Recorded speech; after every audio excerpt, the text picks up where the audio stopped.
Sa ngalan ng diskwento, pati ba naman ID para sa mga PWD pinepeke at binebenta online? Dalawang sangkot umano dyan ang arestado at nakatutok si Bernadette Reyes. May 20% discount sa piling bilihin at serbisyo, exempted pa sa value-added tax o VAT. 5% discount sa pangunahing bilihin at access sa mga express lane. Malaking tulong daw ang mga benepisyong ito sa mga persons with disabilities o PWD.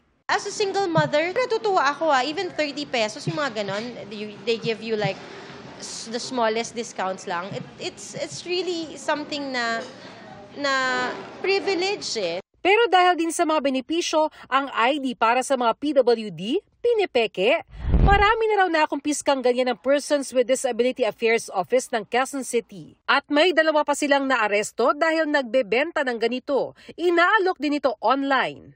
Ang kanilang statement doon sa kanilang Facebook page ay Class A, fake ID.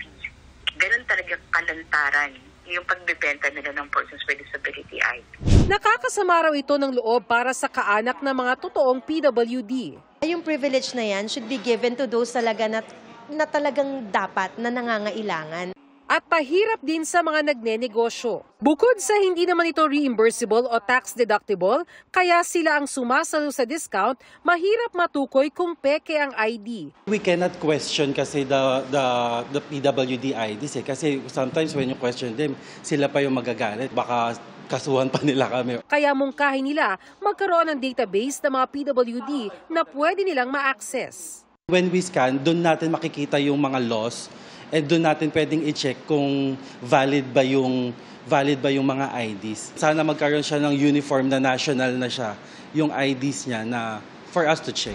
Mahalagang identification cards gaya nito para matukoy ang mga lehitimong persons with disabilities. Yun nga lang depende sa LGU, magkakaiba ang itsura nito at maaaring magkakaiba rin ang mga detalyeng makikita rito.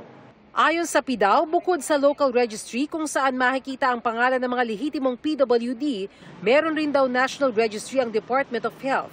Meron kaming QC ID validator dahil yung aming Persons with Disability Registry ay online.